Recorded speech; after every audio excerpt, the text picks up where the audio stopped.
Assalamualaikum warahmatullahi wabarakatuh. Perkenalkan, nama saya Rizky Ramadhani. Saya dari Prodi PBA 1. Di sini saya akan menjawab pertanyaan dari tugas saya, yaitu filsafat pendidikan Islam. Baiklah, saya akan membacakan soal yang pertama. Berfilsafat termaksud berpikir, namun tidak semua orang itu berpikir termaksud berfilsafat. Di sini saya akan menjawab pertanyaan tersebut. Berpikir filsafat itu sama halnya dengan berfilsafat, namun tidak semua orang itu berpikir termaksud berfilsafat. Ada ciri-ciri berpikir filsafat, yaitu metodis. Metodis itu menggunakan cara jalan yang lazim digunakan dalam berfilsafat. Pola pikir orang biasa dan orang yang berfilsafat sangat amatlah berbeda. Biasa pola pikir orang yang biasa lebih sederhana dan banyak dilakukan oleh orang awam, sedangkan pola pikir berfilsafat lebih identik dilakukan oleh akademis atau idealnya golongan yang telah menyandang pendidikan yang tinggi. Di sini saya akan memberi contoh orang yang berpikir filsafat dan tidak. Orang yang berpikir pada biasanya memiliki pola yang sederhana, yaitu sekadar menerima informasi atau dicerna atau dipertanyakan, sementara berpikir filsafat memiliki pola yang rumit namun teratur.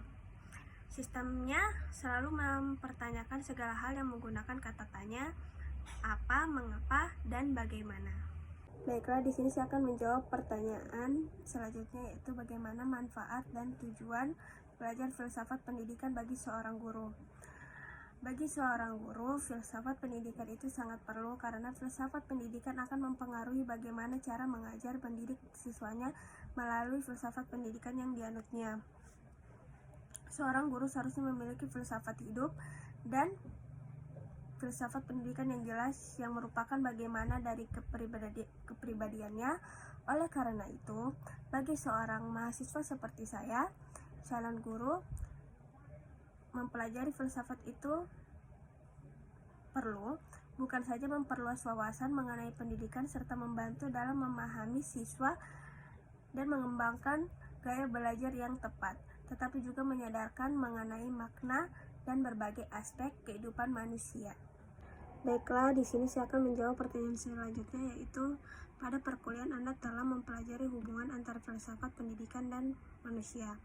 Dari penjelasan hubungan tersebut, jadi hubungan antara filsafat, pendidikan, dan manusia secara singkat adalah sebagai berikut. Filsafat digunakan untuk mencari hakikat manusia, sehingga diketahui apa saja yang ada dalam diri manusia. Hasil kajian dari filsafat tersebut oleh pendidikan dikembangkan dan dikajikan berdasarkan esensi keberadaan manusia. Baiklah, saya akan menjawab pertanyaan selanjutnya, mengapa pendidikan membutuhkan filsafat. Ruang lingkup pendidikan yang mana saja yang menjadi pembahasan filsafat. Filsafat mempunyai peranan yang sangat penting dalam suatu sistem pendidikan karena filsafat merupakan pemberian arah dan pedoman dasar bagi usaha-usaha perbaikan, meningkatkan kemajuan, dan landasan kokoh bagi tegaknya sistem pendidikan. Dan menjadi ruang lingkup filsafat pendidikan itu ialah semua aspek yang berhubungan dengan upaya manusia untuk mengerti dan memahami hakikat pendidikan itu sendiri, yang berhubungan dengan bagaimana melaksanakan pendidikan baik. Itu bagaimana tujuan pendidikan itu dapat dicapai seperti yang dicita-citakan. Ruang lingkup filsafat pendidikan ialah pendidikan, murid atau anak didik, evaluasi pendidikan, tujuan pendidikan, materi pendidikan, alat-alat pendidikan, perbuatan pendidikan, lingkungan pendidikan, dan metode pendidikan.